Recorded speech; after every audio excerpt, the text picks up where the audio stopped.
Howdy, folks. This is Tony here, and please excuse the ominous shadow that is casting over me. I'm making this video late at night, and this is sort of the quickest way that I could do this. But let me just get straight into my point. I want to explain why so many people in my age group are rioting. Now, I just want to let you know that I don't condone of violence. I don't condone of harming innocent people. I think the only two times when deadly force is justified is either if you're defending an innocent person from a deadly threat or if someone has committed a capital offense and they're being executed. Those are the only two times I believe it's acceptable to use deadly force. But if you're just using it as a means of intimidation because somebody voted for a candidate you don't like, I don't think that's acceptable. But I just want to explain why it is that so many people in my age group, and I am a millennial, are rioting and are taking to the streets, whether it's the Proud Boys, whether it's Black Lives Matter. I'm not here to make a distinction between left wing and right wing, because as far as I'm concerned, the left wing and the right wing are both part of the same bird. But here's the point. A lot of young people are upset and restless because of the fact that the American system no longer works. Now, I want you to stop and think about that. For you baby boomers out there, you people that are over 50, or a lot of you are in your 60s and 70s, when you graduated from high school, you had work skills, you had the prospect of a job, you had a future. So you actually had things that you could build towards. And in your 20s, what did you have? You had a job that was on its way up. And in your mid 20s and your 30s, what, you had a house, two cars, and all of that just on one salary? That's what a lot of you guys had growing up. But what do they give our generation when we graduate from high school? They don't give us a job, a future, and prospects. They give us video games, condoms, and gender neutral words.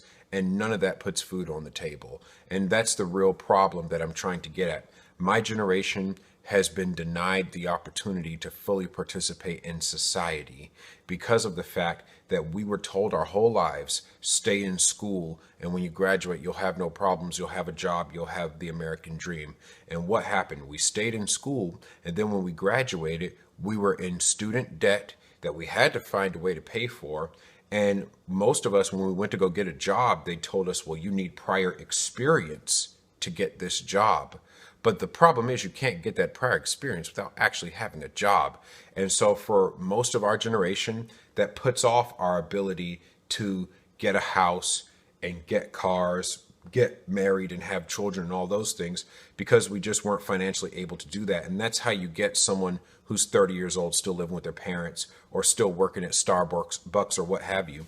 And that's the main reason why a lot of my generation is so economically more towards the socialists. Because think about it. If you can't afford property, why do you care about property tax law? If you don't make enough money to be able to be taxed at a higher bracket, why would you care about some tax policy that's going to raise taxes if you don't make enough to even be taxed? Think about it. The person who's making $11 an hour at Starbucks doesn't make enough to care if taxes are higher because they don't make enough to be taxed anyway. And now you might say, oh, well, that's your own dumb fault. You shouldn't have gone to school for art. You should have gone down to the shipyard or whatever. Okay, genius. Well, who was going to give us that guidance when everyone fed us stay in school the whole time? So that's the whole point. So you must think about it from this standpoint. As a millennial, why should I care to preserve a system that I cannot participate in? And that anger right there is what's fueling a lot of the riots and a lot of those things. Because think about it.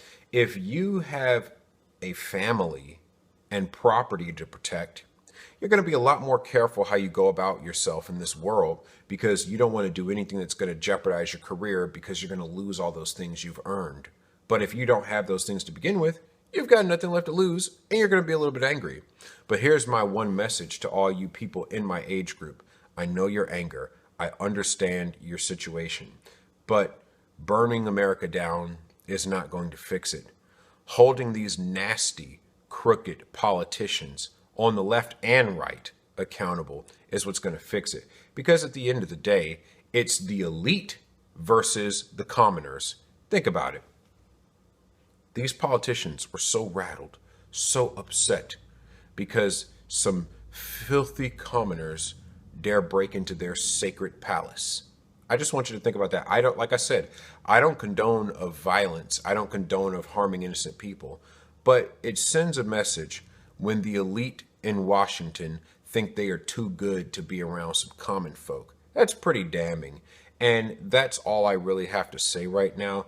Young people are angry, but you young people, you people in my age group, voting for policies that make the government bigger is not going to fix your problem, because those same elites that lie to get your vote every 4 years are going to keep lying to get your vote every year. So we need a smaller government. We need a less powerful government, because a less powerful government is going to tax us less.